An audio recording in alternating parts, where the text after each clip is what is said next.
முதல் வாசகம் எஸ்றா நூலிலிருந்து வாசகம். அதிகாரம் 1, இறைவசனங்கள் 1-6 முடிய. எரேமியா வழியாக வெளிப்படுத்தப்பட்ட இறைவாக்கு நிறைவேறும்படி பாரசீக மன்னர் சைரஸின் முதல் ஆண்டில் அவரது உள்ளுணர்வை ஆண்டவர் தூண்டினார். எனவே சைரசு ஆணை ஒன்றை பிறப்பித்து அதை தம் நாடெங்கும் எழுத்து மூலம் வெளியிட்டார்.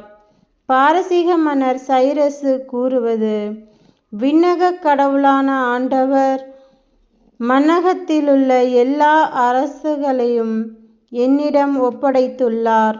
மேலும் யூதாவிலுள்ள எருசலேமில் தமக்கென ஒரு கோவிலை கட்டும்படி அவர் என்னை நியமித்துள்ளார். அவருடைய எல்லா மக்களிலும் யார் யார் அவரை சார்ந்துள்ளனரோ கடவுள் அவர்களோடு இருப்பாராக.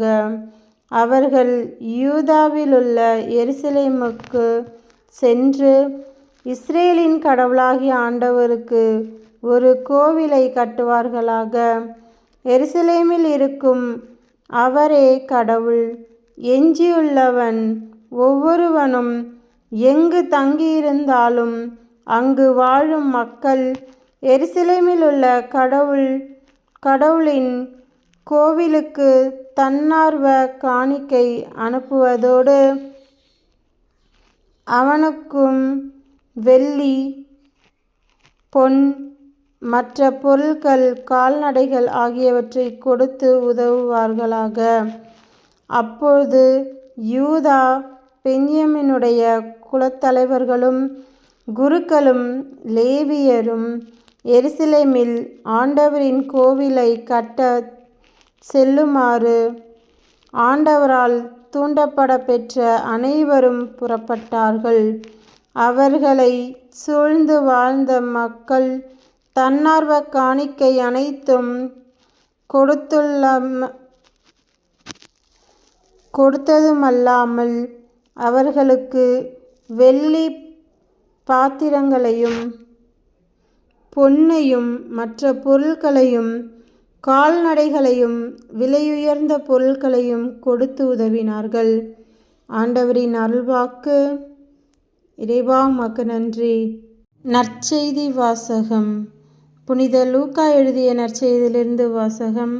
அதிகாரம் 8, இறைவசனங்கள் 16-18 முடிய. எவரும் விளக்கை ஏற்றி அதை ஒரு பாத்திரத்தில் மூடுவதில்லை, கட்டிலின் கீழ் வைப்பதும் இல்லை. மாறாக உள்ளே வருவோருக்கு ஒளி கிடைக்கும்படி அதை விளக்குத்தண்டின் மீது வைப்பர். வெளிப்படாது மறைந்திருப்பது ஒன்றுமில்லை, அறியப்படாமலும் வெளியாகாமலும் ஒளிந்திருப்பதும் ஒன்றுமில்லை. ஆகையால் நீங்கள் எத்தகைய மனநிலையில் கேட்கிறீர்கள் என்பது பற்றி கவனமாயிருங்கள். உள்ளவருக்கு கொடுக்கப்படும், இல்லாதவரிடமிருந்து தமக்கு உண்டென்று அவர் நினைப்பதும் எடுத்துக்கொள்ளப்படும். கிறிஸ்துவின் நற்செய்தி. கிறிஸ்துவே உமக்கு புகழ்.